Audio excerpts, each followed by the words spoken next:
Good morning all of you. Hello dear friends, कैसे हो आप सभी।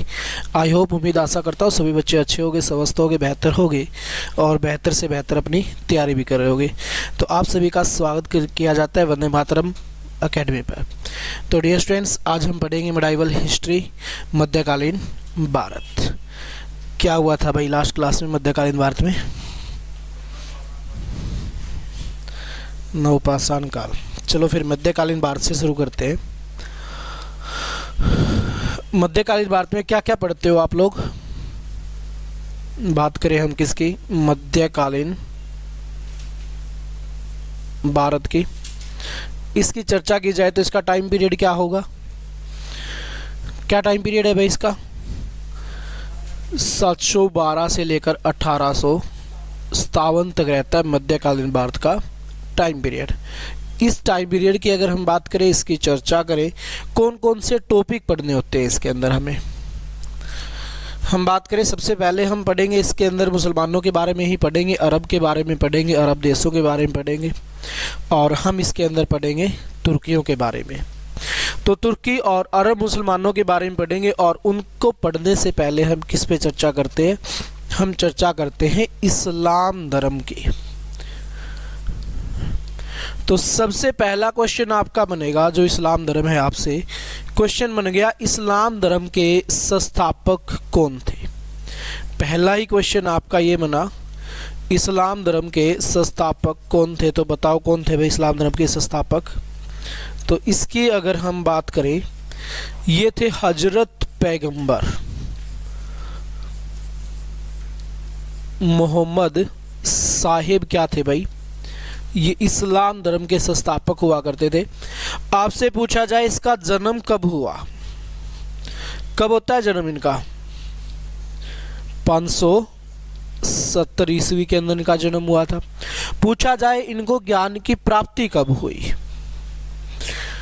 इनको ज्ञान की प्राप्ति कब हुई? महाज्ञान इन्हें कब मिला? तो आप कहोगे 610 ईस्वी के अंदर इनको क्या होता है? ज्ञान की प्राप्ति होती है।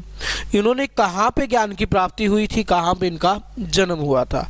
तो मक्का के अंदर एक गुफा है जिसका नाम क्या है भाई? हीरा गुफा। इस हीरा गुफा के अंदर क्या मिलता है इसको? ज्ञान की प्राप्ति हो जाती है। कौन सी जगह पे पड़ता है भाई? ये पड़ता है आपका मदीना के अंदर। मक्का के अंदर क्या पड़ता है भाई आपका? ये हीरा गुफा पड़ती है, जहाँ पे क्या हुआ था, यहीं पे इनका जन्म हुआ था और इसी हीरा गुफा के अंदर इसने क्या की थी? ज्ञान की प्राप्ति की थी। कब? 610 ईस्वी के अंदर। अब यहाँ पे हम बात करें भाई, यहाँ पे अगर चर्चा करें, हीरा गुफा के अंदर जब ये भक्ति कर रहा था तो इसको सपना आता, और सपने में कौन आते हैं? सपने में अल्लाह आते हैं और अल्लाह इनको एक बुक देते हैं। उस बुक का नाम क्या था? उस बुक का नाम था कुरान। कुरान बुक देते हैं और कुरान देते हुए इसको कहते हैं कि भाई आप क्या करो? इस्लाम धर्म का प्रचार प्रसार करो। तो फिर ये 610 के अंदर इस गुफा से बाहर निकले और इन्होंने क्या किया? ज्ञान का प्रचार करना शुरू कर दिया। कौन से ज्ञान का भाई? इस्लाम धर्म का प्रचार इसने शुरू कर दिया। उसके बाद आपसे पूछा जाए इसने अपने पहले उपदेश कहाँ पे दिए? तो पहले उपदेश कहाँ पे दिए थे इसको ने? मक्का के अंदर अपने उपदेश दिए थे, लेकिन मक्का वालों को इसके उपदेश पसंद नहीं आए। तो मक्का वालों ने क्या किया? इसको यहाँ से धक्के मार के निकाल दिया और ये कहाँ पे चला जाता है भाई? ये चला जाता है मदीना। कहाँ चला जाता है? मदीना चला जाता है। और ये बात कब की है? ये बात है 622 ईस्वी की। और मक्का से मदीना की जो इसने यात्रा की है, ये यात्रा क्या कहलाई भाई? ये यात्रा कहलाई हज यात्रा। क्या कहलाती है भाई? ये कहलाती है हज यात्रा। तो आपसे पूछा जाए हज यात्रा कौन सी है, तो मक्का से मदीना की जो यात्रा है वो क्या कहलाती है आपकी? वो कहलाती है हज यात्रा। और यहीं पर इसको कब निकाला गया? 622 ईस्वी के अंदर। इसी दौरान इसने कैलेंडर जारी किया था और वो कैलेंडर कौन सा था? वो कैलेंडर था हिजरी संवत। क्या था भाई? वो कैलेंडर था हिजरी संवत। कौन सा कैलेंडर जारी किया गया? यहाँ पे इसके द्वारा, हजरत के द्वारा, हिजरी संवत कैलेंडर इसके द्वारा जारी किया जाता है। उसके बाद मदीना के अंदर ही इसने अपने उपदेश दिए और मदीना में ही इस बेचारे की क्या हो जाती है भाई? मृत्यु हो जाती है। तो आपसे पूछा जाए मृत्यु कहाँ पे हुई इसकी? मदीना के अंदर हुई। और ये पूछ लिया जाए इसकी मृत्यु कब हुई, तो आप कहोगे 632 के अंदर इसकी क्या हुई थी भाई? इसकी मृत्यु हुई थी। जन्म कहाँ पे हुआ? मक्का में। कब हुआ? 570 के अंदर। और मृत्यु कब हुई? 632 में। कहाँ पे हुई? मदीना के अंदर हुई। ज्ञान की प्राप्ति कहाँ पे हुई? मक्का में। कौन सी गुफा में? हीरा गुफा में। कब हुई? 610 ईस्वी के अंदर। इस्लाम धर्म के संस्थापक कौन है? हजरत पैगंबर मोहम्मद साहिब। इसके उत्तराधिकारी क्या कहलाए? अगला क्वेश्चन आपसे ये बनेगा यहाँ से, हजरत के उत्तराधिकारी क्या कहलाए? तो उत्तराधिकारी जो कहलाए वो क्या कहलाए भाई? वो कहलाए खलीफा। क्या कहलाए? ये कहलाए खलीफा, इसके उत्तराधिकारी।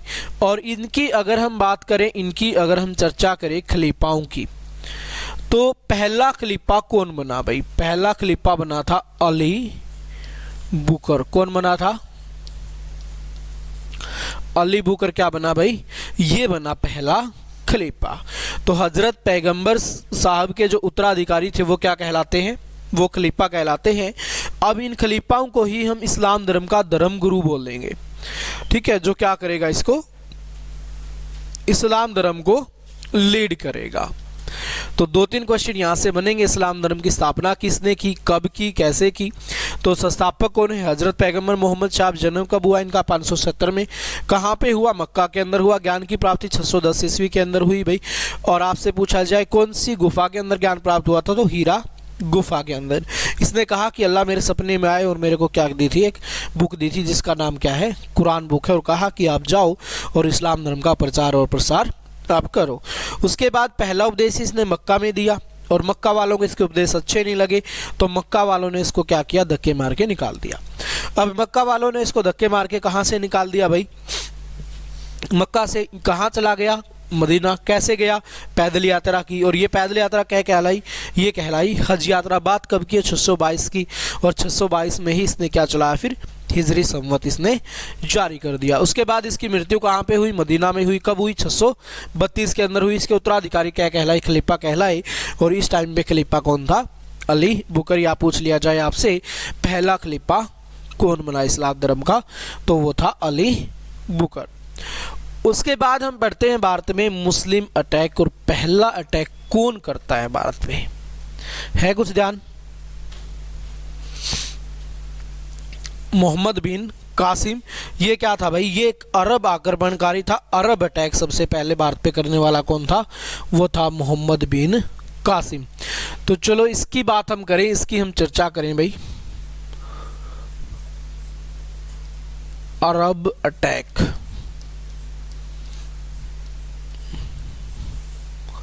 सबसे पहले भारत पे जो मुसलमान अटैक करते वो कौन से मुसलमान थे भाई? वो थे अरब मुसलमान। और इनकी अगर हम बात करें, इनकी अगर हम चर्चाएं करें, तो अरबों में अटैक करने वाला पहला व्यक्ति कौन था? तो आप कहोगे पहला जो व्यक्ति था वो था मोहम्मद बिन कासिम। कौन था भाई? मोहम्मद बिन कासिम। मोहम्मद बिन कासिम ने पहली दफा अटैक किया था भारत पे। कब? 712 ईस्वी के अंदर। कब किया था भाई? 712 ईस्वी के अंदर मोहम्मद बिन कासिम ने क्या किया था? पहली बार अटैक करने का कार्य किया। और आपसे पूछ लिया जाए इसने अटैक कौन सी जगह पर किया था? इसने अटैक किया था भाई सिंध प्रांत पर। कहां पे किया? सिंध प्रांत पर इसने क्या किया भाई? अटैक करने का कार्य किया। और आपसे पूछ लिया जाए सिंध प्रांत का राजा कौन था? तो सिंध प्रांत का जो राजा हुआ करता था उसका नाम क्या था? राजा दाहिर सेन। कौन हुआ करता था भाई? राजा दाहिर सेन इस टाइम पे क्या हुआ करता था भाई? यहाँ के सिंध प्रांत का राजा हुआ करता था, जिसपे 712 के अंदर क्या किया गया था? अटैक किया गया। उसके बाद हम यहाँ से आगे बढ़े तो यहाँ पे युद्ध हुआ मोहम्मद बिन कासिम और राजा दाहिर के बीच, और वो युद्ध कौन सा था? वो युद्ध है रावर का युद्ध। कौन सा युद्ध है भाई? ये युद्ध है रावर का युद्ध। आपसे पूछ लिया जाए रावर का युद्ध किस किस के बीच हुआ, तो रावर का युद्ध किस किस के बीच होता है भाई? एक तरफ तो है मोहम्मद बिन कासिम, कौन है? मोहम्मद बिन कासिम है, और दूसरी तरफ कौन है भाई? दाहिर सेन। दूसरी तरफ कौन है? दाहिर सेन है। और जो राजा दाहिर सेन है ये क्या हो जाता है भाई? इस युद्ध के अंदर मारा जाता है। राजा दाहिर रावर का युद्ध, राबोर का युद्ध, या फिर आप कहो राघो ब्राह्मणावाद का युद्ध, इस युद्ध में ये क्या हो जाता है? ये हो जाता है पराजित। अब हार गया, मारा गया ये। उसके बाद इस रावर के दुर्ग की रक्षा करने के लिए एक मोहतरमा आगे आती है जिसको हम राजा दाहिर सेन की धर्म पत्नी बोलते हैं। नाम क्या है? रानी बाई। रानी बाई क्या करती है? आगे आती है और ये प्रयास करती है किसको रोकने का? मोहम्मद बिन कासिम को रोकने का। तो क्या ये मोहम्मद बिन कासिम को रोक पाएगी? है उम्मीद कि रोक पाएगी। जब राजा दाहिर इसको नहीं रोक पाया तो क्या रानी बाई मोहम्मद बिन कासिम को रोक पाएगी? क्या लगता है? रोक देगी? महिला शक्ति आगे है। चलो भाई, तो रानी बाई क्या करती है? इसको मोहम्मद बिन कासिम को नहीं रोक पाती। तो अब इसको लगा कि तू गई, ये तेरे को गिरफ्तार करेगा, कैद करेगा, पता नहीं तेरे साथ कैसा तो सलूक करेगा, तेरे को अपने साथ ले जाएगा। इससे अच्छा अपनी इज्जत बचाने के लिए क्या कर लेती है? ये कर लेती है जोहर। क्या कर लेती है भाई? ये जोहर कर लेती है। और ये कहलाता है क्या? इतिहास का पहला जोहर। इतिहास का पहला जोहर अगर आपसे पूछ लिया जाए किसने किया, तो आप कहोगे इतिहास का पहला जोहर किया था जी रानी बाई ने। किसने किया था भाई? रानी बाई ने किया था इतिहास का पहला जोहर। किसके डर से? मोहम्मद बिन कासिम के डर से। इसको लगा कि ये तेरे को कैद करेगा, पता नहीं तेरे साथ कैसा सलूक करेगा। तो इस कारण से अपनी इज्जत बचाने के लिए क्या कर लेती है भाई? ये जोहर कर लेती है। अब यहाँ पे ये तो बात हो गई भाई, रावर का युद्ध हुआ, राबोर का युद्ध हुआ, राघो ब्राह्मणावाद का युद्ध हुआ, जिसमें राजा दाहिर सेन मारा गया, उसकी धर्मपत्नी ने जोहर कर लिया। लेकिन बात ये आती है कि ऐसा हुआ ही क्यों? मोहम्मद बिन कासिम ने अटैक किया ही क्यों? क्या कारण थे ऐसे मोहम्मद बिन कासिम के भारत में अटैक करने के? कोई कारण तो रहा होगा, या ऐसे ही दिमाग खराब हो गया और चलो चलते हैं भाई, भारत को खंगालते हैं? कुछ तो जरूर रहा होगा, कहीं ना कहीं यहाँ परिस्थितियां तो बनी होंगी ऐसी कि अटैक किया जाए। तो क्या सोच के मोहम्मद बिन कासिम ने भारत पे अटैक किया? धन के लिए? उसको कैसे पता चला कि भारत में बहुत ज्यादा धन है? एक आदमी घूमने के लिए आया था। कौन था भाई? बोलो आदमी जो भारत में घूमने लिए आए हो। बात करें इसके कारण क्या रहे। यहां से काफी सारे क्वेश्चन आपके निकलेंगे। सबसे पहला क्वेश्चन यहां से बना लो, जिस टाइम पे मोहम्मद बिन कासिम ने भारत पे अटैक किया, उस टाइम पे बगदाद का खलीफा कौन था? पहला ही क्वेश्चन ये बन गया, बगदाद का खलीफा कौन था उस टाइम पे भाई?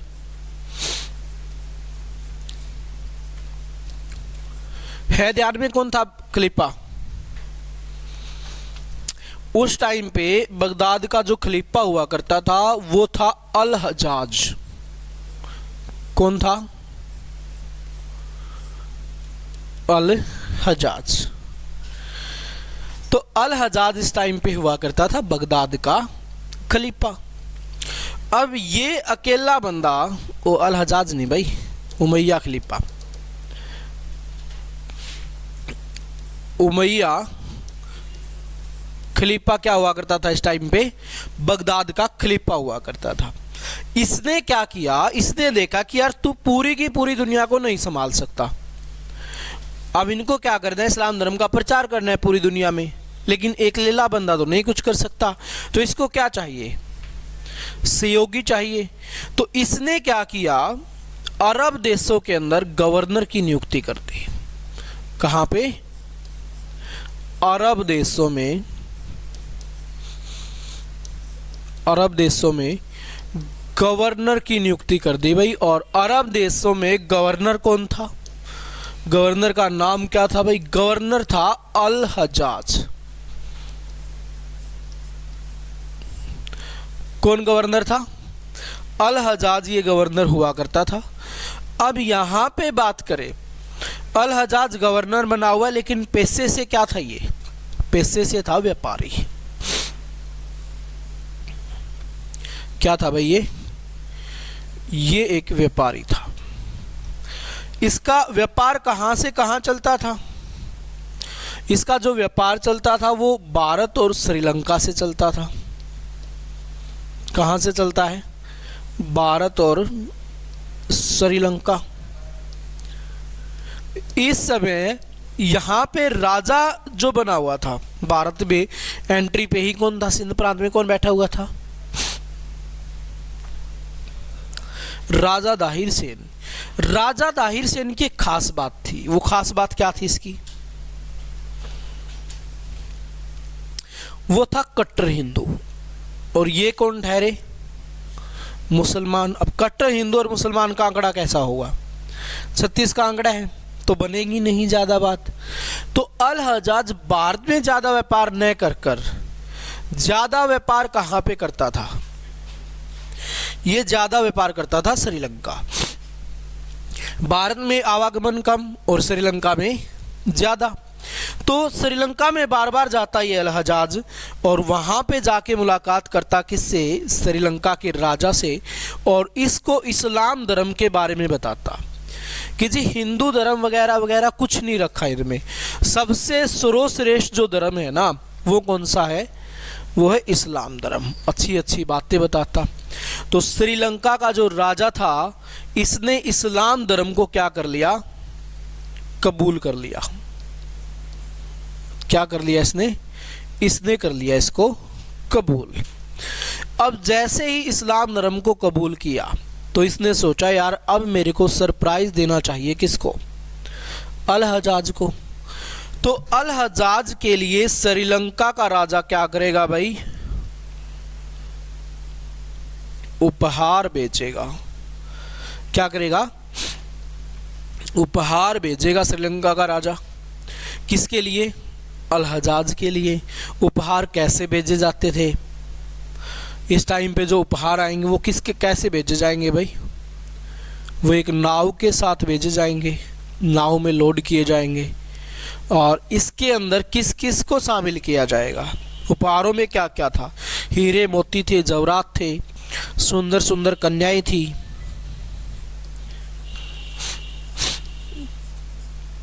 सुंदर सुंदर लड़कियों को इकट्ठा किया और किसके लिए भेज दिए भाई? अल हजाज के लिए भेज दिया गया। अब ये नाव निकली श्रीलंका से। कहां से होती हुई आएगी? इंडियन ओशियन से होती हुई, अरेबियन सी से होती हुई बंगाल की खाड़ी की तरफ पहुंचेगी, सॉरी अरेबियन सी की तरफ पहुंचेगी। तो ये जैसे ही अरेबियन सी में पहुंची तो उसके बाद अब ये एंट्री लेगी कहां पे? सिंधु नदी में। जो हमारी इंडस रिवर है उसमें एंट्री लेगी।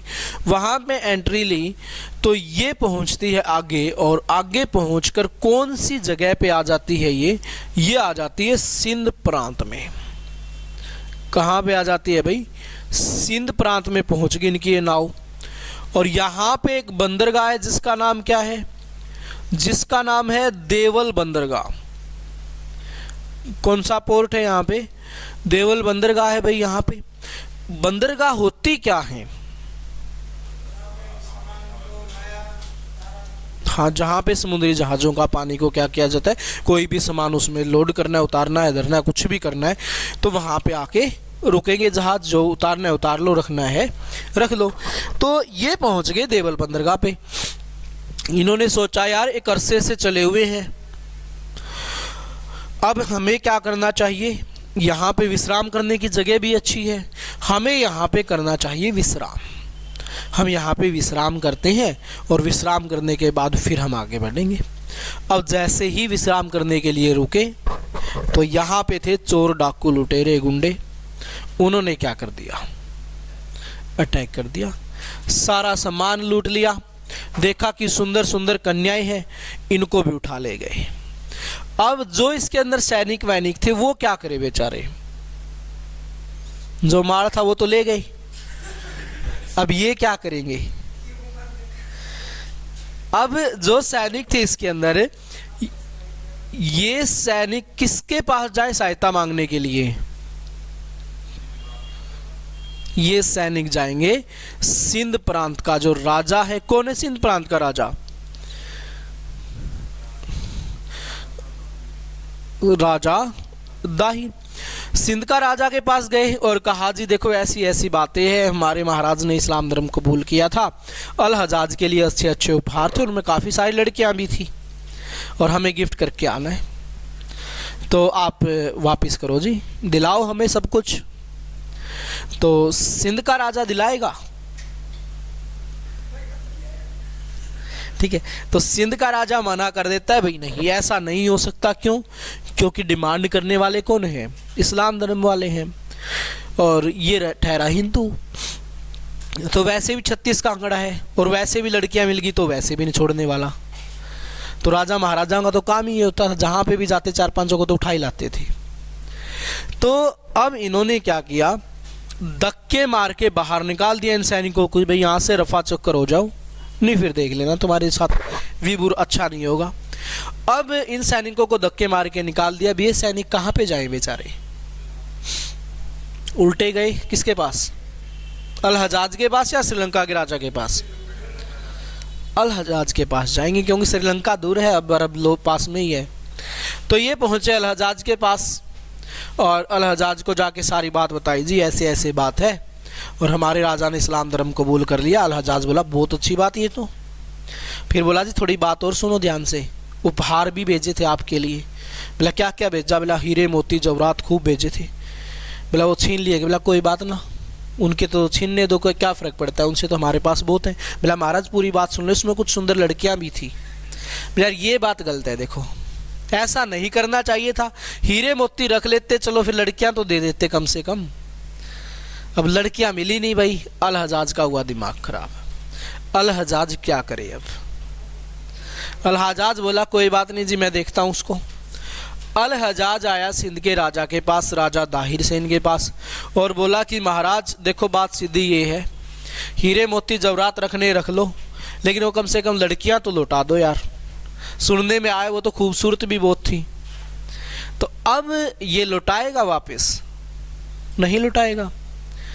हिंदू होता शायद कट्टर नहीं होता तो लौटा भी देता, लेकिन कट्टर है, 36 का आंकड़ा है, दुश्मन पहले ही है, तो जाहिर बात है धक्के मार के अल हजाज को क्या करेगा, ये निकाल देगा। अब अल हजाज क्या करे बेचारा, वापिस गया। अब अल हजाज भी कोई राह चलता गुंडा नहीं है, ये भी पूरे के पूरे अरब देशों को संभाले हुआ है, गवर्नर है वहाँ का, अच्छा खासा बड़ा राजा है, प्रभावशाली राजा है, नामी गामी हस्ती है। तो बेइज्जती हो गई। अब बेइज्जती का क्या किया जाएगा, बदला लिया जाएगा। बदला किससे लेगा, राजा दाहिर से। तो अल हजाज अटैक करवाएगा सिंध के राजा दाहिर के ऊपर, और अटैक भी 3 बार करवाएगा, और तीनों बार क्या हो जाएगा, पराजित। तीनों बार ये पराजित हो जाता है। अल हजाज जीत नहीं पा रहा है, बड़ी मुश्किल हो गई भाई, तो जीते कैसे, बेइज्जती हो गई। अब अल हजाज रहने लगा परेशान। अल हजाज पूरे टाइम परेशान रहता है। तो अल हजाज का एक भतीजा जिसका नाम क्या है, जिसका नाम है मोहम्मद बिन कासिम, जिसकी आयु महज कितनी है, 17 वर्ष। महज आयु कितनी है भाई, महज जो उम्र है वो है 17 वर्ष। अब 17 वर्ष का मोहम्मद बिन कासिम किससे मिला? अल हजाज से मिला और बोला चाचा बात क्या है, आप मैं देख रहा हूँ काफ़ी टाइम से आप परेशान हो। तो अल हजाज ने सोचा यार ये बच्चा, इसको क्या ही बात बताऊँ मैं, कर ही क्या सकता है ये। लेकिन ये नहीं माना मोहम्मद बिन कासिम, बोला चाचा बताओ बात क्या है सारी की सारी। तो इसने बात बताई पूरी कि जी ऐसे ऐसे हुआ बेटा, मैं अटैक भी कर चुका हूँ लेकिन बात नहीं बनी। तो मोहम्मद बिन कासिम बोला चाचा आप टेंशन मत लो, ये काम अब आप मेरे जिम्मे छोड़ दो, मैं देख लूँगा सबको, मैं देखूँगा इस राजा दाहिर को कि कितना बड़ा ये तोब है, इसको मैं करूँगा समाप्त। जल्दी नहीं आ गए आप कुछ? यार बरवाला से तो इतनी बस आती है हर 5 मिनट में, नहा के तो अभी 10 बजे हुए, अभी नहा के लिए आए। प्रॉपर बरवाला से आते हो? हर 5 मिनट में बस आती है। टाइम से आया करो भाई, ऑलमोस्ट क्लास जा चुकी है। मोहम्मद बिन कासिम बोला जी टेंशन मत ले चाचा, मैं देखूँ अब उसको। तो मोहम्मद बिन कासिम ने अपने उद्देश्य रख लिए। उद्देश्य क्या रखे मोहम्मद बिन कासिम ने भारत पे अटैक करने के? उद्देश्य इसने रख लिया इस्लाम धर्म का प्रचार, इस्लाम धर्म का प्रचार, पहला उद्देश्य ये। दूसरा उद्देश्य क्या रखा? धन दौलत लूटना। ये बोला चाचा अगर यही बात है ना, उसने सिर्फ आपकी इसीलिए सहायता नहीं की कि वो कट्टर हिंदू था, आप टेंशन मत लो, उसको ही क्या करेंगे, मुसलमान बनाएंगे। मेरा पहला उद्देश्य ही ये होगा, वहां पे क्या करूंगा मैं, जाके ज़्यादा से ज़्यादा लोगों को मुसलमान बनाऊंगा। उसके बाद दूसरा उद्देश्य इसलिए ये रखा कि वहां से भरपूर मात्रा में क्या किया जाएगा, धन दौलत को लूट के आएंगे। उसने तो आपके थोड़े बहुत उपहार लिए हैं, टेंशन मत लो, भरपूर मात्रा में लेके आएंगे। टेंशन लड़कियों की मत लेके ले आओ, खूब लेके आऊंगा आपके लिए, राजी कर दूंगा खती। ठीक है, तो यहाँ पे सारे उपहार दे दिए गए भाई। इतनी भावनाओं में नहीं बहना है, वो कंट्रोल रखने अपने विचारों को, ठीक है। एक चाय की तो बोल दो भाई, चाय की बोल दो बाहर। तो यहां पे ये दो उद्देश्य मोहम्मद बिन कासिम के। और मोहम्मद बिन कासिम क्या करेगा अब ये आएगा भारत में। तो क्या ये भारत में आते ही अटैक कर देगा? तो क्या करेगा? पूरी योजना बनाएगा, क्या हुआ, कैसे हुआ, क्या परिस्थितियां हैं, क्या कर सकते हैं, कैसे कर सकते हैं, सारी योजनाएं बनाई। मोहम्मद बिन कासिम भारत में लेगा एंट्री। और मोहम्मद बिन कासिम भारत में कब आ जाएगा भाई? ये आ जाएगा 711 ईस्वी में। अब 711 ईस्वी में मोहम्मद बिन कासिम आ गया भारत में, राम से आ गया, जिस शांति प्रिय तरीके से यहां पे पहुंचा हुआ है। इंफॉर्मेशन निकाल रहा है किसकी? किसकी निकालेगा इंफॉर्मेशन? राजा दाहिर सेन की। अब राजा दाहिर सेन की इंफॉर्मेशन निकाल रहे हैं सारी। तो मोहम्मद बिन कासिम की यहां पे मुलाकात होती है किससे? बौद्ध धर्म वालों से। किससे मुलाकात होती है भाई? बौद्ध धर्म वालों से क्या होती है? मुलाकात होती है किसकी? मोहम्मद बिन कासिम की। अब ये बौद्ध धर्म वाले बड़े परेशान हैं। किससे परेशान है ये? राजा दाहिर सेन से। क्यों परेशान हैं? कट्टर हिंदू है तो जाहिर बात है इनकी क्या नहीं करेगा, इज्जत नहीं करता, इनकी कोई अधिकार नहीं देता, इनको तंग करके रखता है, परेशान हो रखे हैं। यार ये अच्छा हिंदू हुआ, जैसे अपने मोदी जी हैं, ठीक है। तो वही काम इनके साथ हो रखा है भाई। भेदभाव की नीति यहाँ पे अपनाई जा रही है। तो इन्होंने सारी की सारी इंफॉर्मेशन दे दी किसको, मोहम्मद बिन कासिम को, कि भाई देख बात ऐसे ऐसे है, नुन्नू जो विचार हैं इसके, और ये बंदा ऐसा है किसी की सहायता भी नहीं करता, तो आप क्या कर सकते हो, उसको ऐसे ऐसे पराजित कर देते हो। तो मोहम्मद बिन कासिम ने फिर क्या किया, सारी इंफॉर्मेशन प्राप्त करके सीधा अटैक न करके, अटैक कैसे किया, टेढ़ा मेढ़ा अटैक किया, मतलब दूसरी जगहों से क्या किया, अटैक किया, इनडायरेक्ट वे से अटैक किया। जो छोटी छोटी जगह थी सिंध प्रांत में जहाँ पे राजा दाहिर के रिश्तेदार, कहीं पे भतीजा कहीं पे भाई बैठे हुए थे, तो धीरे धीरे करके उनको क्या कर लिया, अपने कब्जे में ले लिया, उन पे कर लिया अधिकार।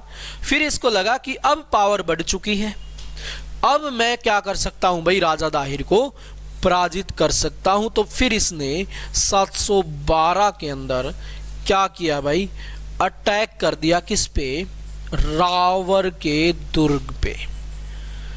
कहां पे अटैक किया, रावर के दुर्ग पर अटैक कर दिया, जिसके अंदर बैठा हुआ था कौन, राजा दाहिर सेन। और ये राजा दाहिर सेन क्या हो जाता है, मारा जाता है। तो राजा दाहिर सेन मारा गया कौन से युद्ध में भाई, रावर के युद्ध में। इसी को हम बोलते हैं राबोर का युद्ध, इसी को बोलते हैं हम रागो ब्राह्मणावाद का युद्ध। इसको क्या कर दिया भाई, अब पराजित कर दिया। फिर आपको पता है राणा, इसकी जो राजा दाहिर की धर्मपत्नी थी रानी बाई, वो क्या करती है, वो आगे आती है और इसको रोकने का प्रयास करती है, लेकिन रोक नहीं पाती। तो वो भी क्या कर लेती है भाई, जोहर कर लेती है, और वो कहलाया था इतिहास का पहला जोहर।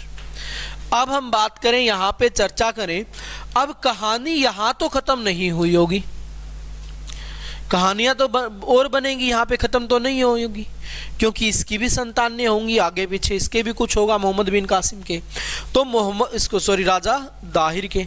तो जो राजा दाहिर है, इसकी दूसरी धर्मपत्नी भाई, राजा दाहिर की दूसरी धर्मपत्नी, जिसका नाम क्या है, जिसका नाम है लाड देवी। रानी भाई बेचारी जोहर कर चुकी है यार, मरने दो बेचारी को शांति से। लाड देवी नाम ही इसका तो लाड देवी है, तो इसका तो काम ही मेरा लाड करने का है। इसको लगा कि ये मोहम्मद बिन कासिम से अगर भिड़ी तो क्या होगा, तेरा समापन समारोह निकल जाएगा, इससे अच्छा क्या है, इसके सामने आत्मसमर्पण कर दिया जाए, तो मोहम्मद बिन कासिम खूब लाड करेगा। तो इसने क्या कर दिया, आत्मसमर्पण कर दिया, किसके सामने भाई, लाड देवी ने आत्मसमर्पण कर दिया मोहम्मद बिन कासिम के सामने। और कुछ कहते हैं कि मोहम्मद बिन कासिम ने इससे शादी कर ली और अपने साथ रखना शुरू कर दिया। यहीं पर राजा दाहिर की दो पुत्रियां हुआ करती थी, एक पुत्री का नाम था सूर्य देवी, और दूसरी पत्नी का नाम क्या था भाई, परमिल देवी। सूर्य देवी और परमिल देवी। अब इन दोनों की बातें करें, ये दोनों बहनें चाहती हैं बदला लेना, किससे, मोहम्मद बिन कासिम से बदला लेना चाहती हैं। तो क्या ये बदला ले पाएंगी, कोशिश तो करेंगी, डायरेक्ट तो नहीं भिड़ेंगी ये, इनको पता है भाई सीधी भिड़ेंगी तो क्या हो जाएंगी, मारी जाएंगे। सीधी न भिड़ के क्या करेंगी, ये करेंगी समय का वेट, कि सही समय आने दो, टाइम आएगा ना फिर देखेंगे। जैसे आप कहते हो ना अपना टाइम आएगा,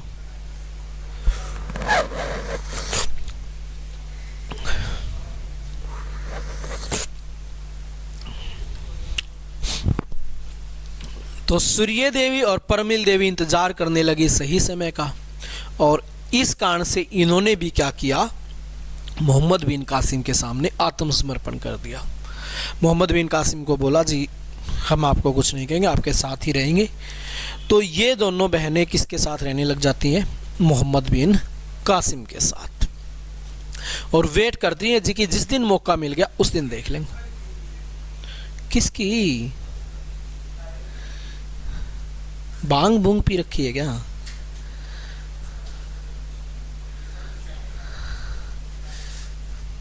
ध्यान तेरा पता नहीं कहाँ कहाँ रहता है। तो अब यहाँ पे इन दोनों बहनों का टाइम आएगा।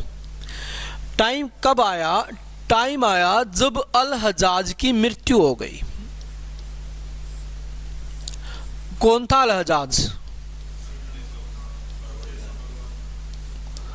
अल हजाज की हो गई मृत्यु जी 713 के अंदर।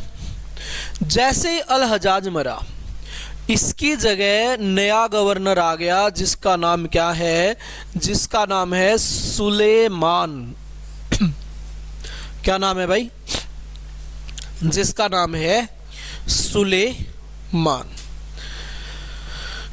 अब अल हजाज की जगह सुलेमान गवर्नर बन गया भाई 713 के अंदर। दूसरा गवर्नर, ये सुलेमान ईर्ष्या करता था किससे? अल हजाज से। इसको देखना भी पसंद नहीं करता था, लेकिन गवर्नर के पद पे बैठा हुआ था तो कुछ कर नहीं सकता था। अब कुछ ये कर नहीं सकता था, लेकिन अब सोचा इसने अब करूंगा। अब क्या करेगा ये बंदा?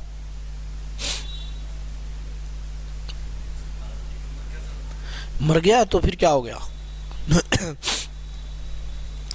पंडित जवाहरलाल नेहरू पता नहीं कब मरा था बेचारा।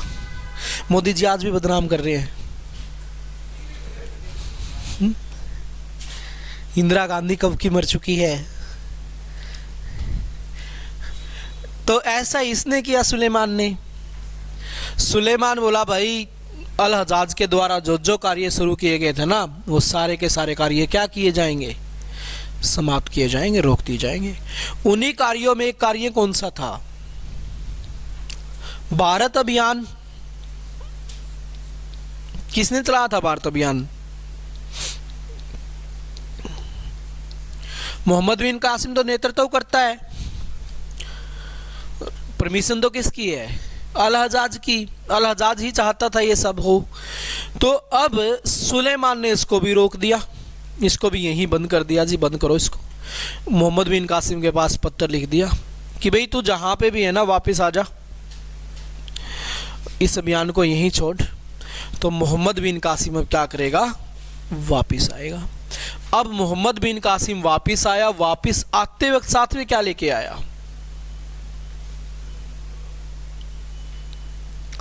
सूर्य देवी और परमिल देवी को साथ में लेके आया और इन दोनों बहनों को गिफ्ट कर दिया। किसको? सुलेमान को। कि लो महाराज, मैं आपके लिए नायाब तोहफे लेके आया हूं भारत से 2, कबूल कर लीजिए इनको। तो सुलेमान कबूल करेगा?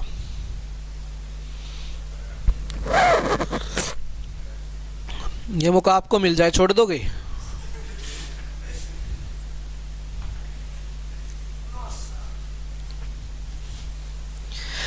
तो सुलेमान बोला जी कबूल है। इसने कर लिया कबूल।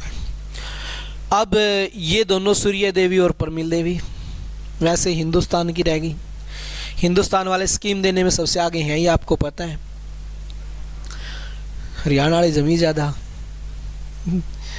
तो सूर्य देवी और परमिल देवी इसके साथ रहती, सुलेमान के साथ, और हर रोज़ इसको नई नई स्कीम देती रहती। हर रोज़ बातें करते एक साथ रहना शुरू कर दिया। एक टाइम आया, ऐसा आया कि सुलेमान इन दोनों बहनों की क्या करने लगा? मानने लगा जी। इन दोनों बहनों की मानता है। तीनों बैठते हैं शाम को इकट्ठे और 2-2 पैग लगाते हैं आराम से और बातें करते हैं और सो जाते हैं। अब यही ज़िंदगी इनकी भाई। शाम को लगाए 2-2 पैग, सुख दुख की बातें की और चुपचाप सो गए। अब इनको लगने लगा सुलेमान इनके बस में आ चुका है। अब ये जो कहती हैं लगभग सुलेमान वही कार्य करते हैं। अब इनका वो टाइम आ गया जो ये चाहती थी। अब ये सुलेमान को भड़काना स्टार्ट करती हैं। किसके खिलाफ? मोहम्मद बिन कासिम के खिलाफ। इसके खिलाफ भड़काएंगी और इसको एक दिन कहेंगी 2-4 पैक एक्स्ट्रा हो गए थे उस दिन बोले आज तो दिल पे पत्थर रख के बस फेंक ही दें कुछ ना कुछ, ऐसे कब तक जिएंगे। तो इन्होंने कहा कि महाराज आपको पता है गिफ्ट का मतलब क्या होता है? तो सुलेमान बोला जी बिल्कुल अच्छे से पता है। क्या होता है गिफ्ट का मतलब? हाँ, उपहार। गिफ्ट जिसको दिया जाता है उसी का उस पे हक होता है प्रॉपर वे से, वो जी मर्जी उस गिफ्ट का यूज कर सकता है अपने हिसाब से। ऐसे ही होता होगा। अब आप किसी को गिफ्ट दे के आते हो तो कैसा दे के आते हो? यूज किया हुआ,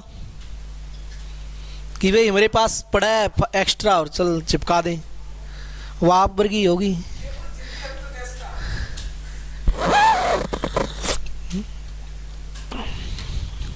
तभी बात बनेगी, नहीं तो नहीं बनेगी। आंध्या में काना राजा वाली बात है भाई। तो सुलेमान बोला जी गिफ्ट पे तो प्रॉपर वे से उसी का हक होता है जिसको दिया जाता है, और यूज किया हुआ गिफ्ट तो कभी दिया ही नहीं जाता।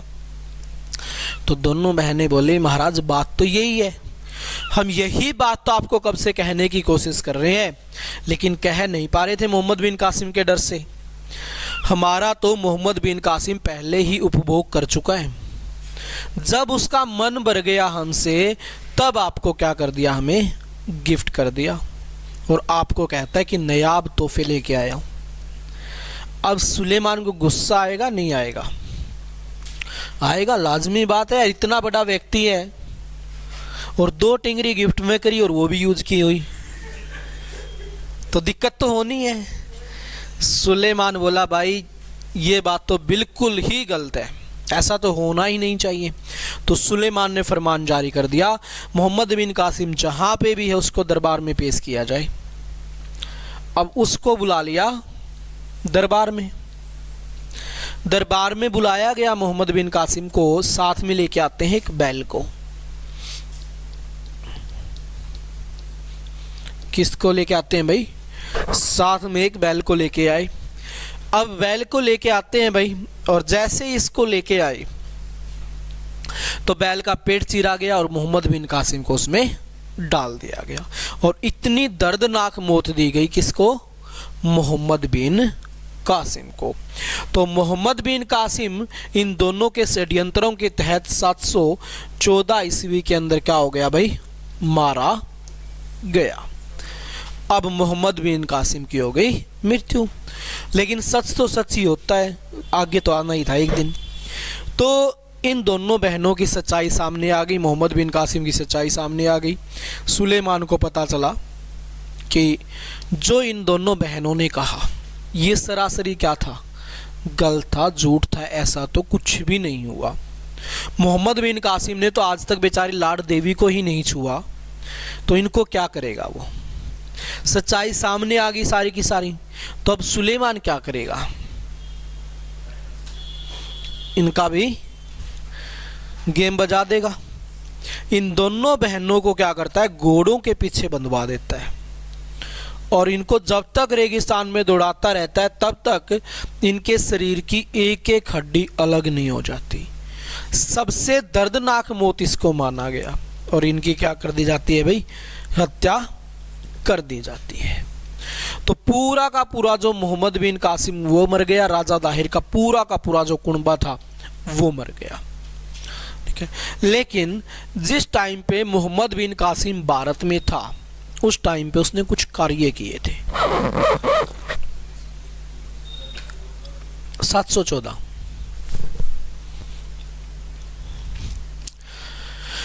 तो सबका चैप्टर क्लोज हो गया भाई। बात कहां से स्टार्ट हुई थी? बात यहां से स्टार्ट हुई थी आपकी अरब अटैक से। सबसे पहला क्वेश्चन यहां पे बना, भारत पे अटैक करने वाला प्रथम मुसलमान शासक कौन था? मोहम्मद बिन कासिम। या भारत पे अटैक करने वाले मुसलमान कौन थे पहले? अरब मुसलमान। और अरब मुसलमानों में मोहम्मद बिन कासिम। कब किया? 712 में। कहां पे किया? सिंध प्रांत पे। सिंध प्रांत का राजा कौन? राजा दाहिर सेन। कौन सा युद्ध हुआ? रावर का युद्ध। किस किस के बीच? मोहम्मद बिन कासिम राजा दाहिर के बीच। इसी रावर के युद्ध को राबोर का युद्ध या फिर रागो ब्राह्मणावाद का युद्ध भी कहा जाता है भाई। यहां पे कौन मारा गया भाई? फिर राजा दाहिर सेन यहां पे मारा गया। रानी बाई आगे आई, इसने बचाना चाहा रावर के दुर्ग को, लेकिन नहीं बचा पाई। अपनी इज्जत बचाने के लिए इसको क्या करना पड़ा? फिर जोहर करना पड़ा। यही कहलाया इतिहास का पहला जोहर। उसके बाद कारण क्या थे भाई अटैक करने के? सबसे अगला यहाँ पे क्वेश्चन बनेगा, इस समय बगदाद का खलीफा क्या था? क्वेश्चन ये पूछ लिया जाए, अरब आक्रमण के समय बगदाद का खलीफा कौन था? मोहम्मद बिन कासिम के समय बगदाद का खलीफा कौन था? तो ये था उमैया खलीफा। उसके बाद हम बात करें, इसने सोचा भाई तू अकेला पूरी दुनिया को नहीं संभाल सकता, तेरे को कुछ सदस्य चाहिए, तो अरब देशों में गवर्नर की नियुक्ति कर दी। गवर्नर कौन? अल हजाज। अल हजाज पेशे से क्या बन गया? व्यापारी बन गया। व्यापार कहाँ से? भारत और श्रीलंका से। भारत का राजा हिंदू था और वो कट्टर हिंदू, इसलिए श्रीलंका पे ज़्यादा प्रभाव पड़ता। तो श्रीलंका के राजा ने क्या कर लिया भाई? इस्लाम धर्म को कबूल कर लिया। इस्लाम धर्म को कबूल कर लिया तो उपहार देना चाहता है अल हजाज को कुछ, तो उपहार भेज दिए एक नाव में। ये देवल बंदरगाह पे आके रुके, तो यहाँ पे क्या कर लिया गया? लूट लिया गया। अल हजाज आया, अल हजाज की बेइज्जती करके निकाल दिए गए। अल हजाज ने 3 बार अटैक किया, तीनों बार अल हजाज क्या हो गया? पराजित हो गया। मोहम्मद बिन कासिम इससे मिला और बोला चाचा क्या बात है बताओ तो सही। तो सारी बात बताई मोहम्मद बिन कासिम को। तो फिर इसने उद्देश्य रख लिया कि टेंशन मत लो चाचा, अब मैं देखूंगा सबको। तो इसने क्या किया? उद्देश्य क्या रखा भाई? इस्लाम धर्म का प्रचार करना और धन दौलत को लूटना।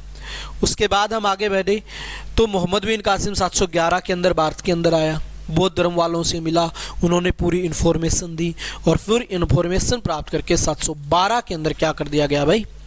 अटैक कर दिया गया था। कहाँ पे अटैक किया गया भाई? रावर के दुर्ग पर, और जिसके अंदर राजा दाहिर मारा गया था।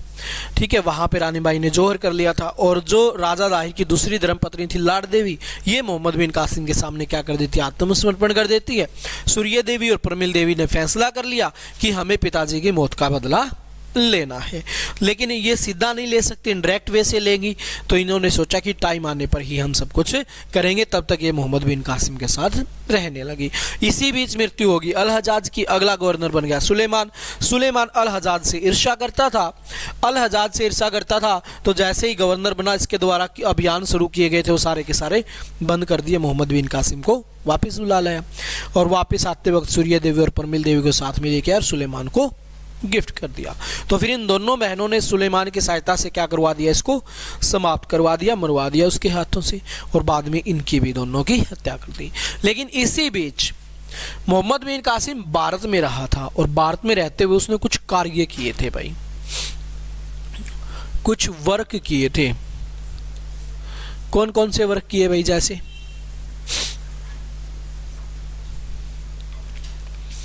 है कोई वर्क? इसने भारत में जजिया कर लगाया भाई। क्या किया? जजिया कर लगाया। क्लियर?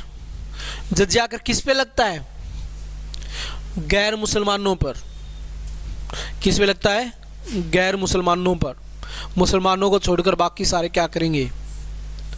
जजिया कर पे करेंगे भाई। धीरम नामक सिक्के जारी किए। क्या किया भाई? जजिया कर लगाया और धीरम नामक क्या किए? सिक्के इसने जारी कर दिए भाई। उसके बाद हम बात करें भाई और क्या कार्य होते हैं। और धीरम सिक्के किसके बने हुए थे? सोने के। तो सोने के सिक्के जारी करने वाला पहला मुसलमान शासक मोहम्मद बिन कासिम। उसके बाद भाई ऊंट का पालन इसने शुरू कर दिया। ऊंट का पालन,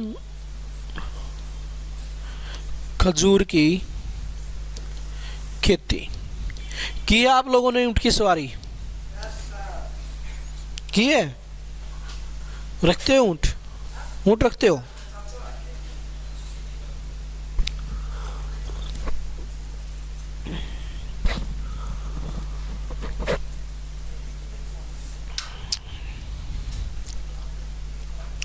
ऊंट का पालन और खजूर की खेती इसने की।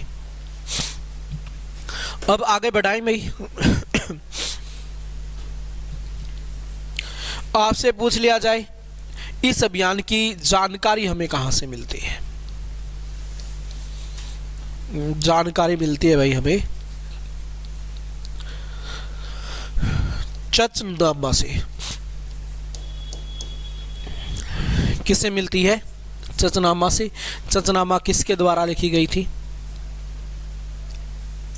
चचनामा लिखी गई थी मोहम्मद बिन कासिम के ही किसी अज्ञात सैनिक के द्वारा। ठीक है, तो ये था आपका छोटा सा अरब अटैक। अब यहां तक कुछ पूछना है तो पूछ लो भाई, है तुम्हारी कोई श्रद्धा? जजिया एक कर होता है, एक टैक्स होता है जो मुसलमानों को छोड़कर बाकी सभी को पे करना पड़ेगा।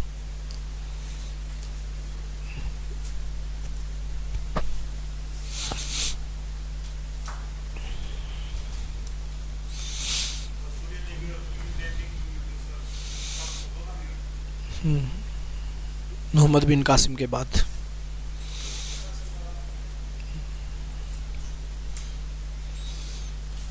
सुलेमान अरब का गवर्नर, अल हजाज के बाद बनने वाला।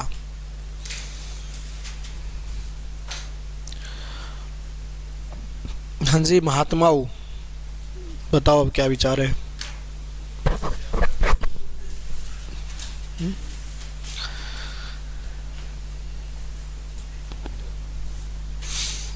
चलो पढ़ के आना इसको, कल फिर आगे पढ़ेंगे।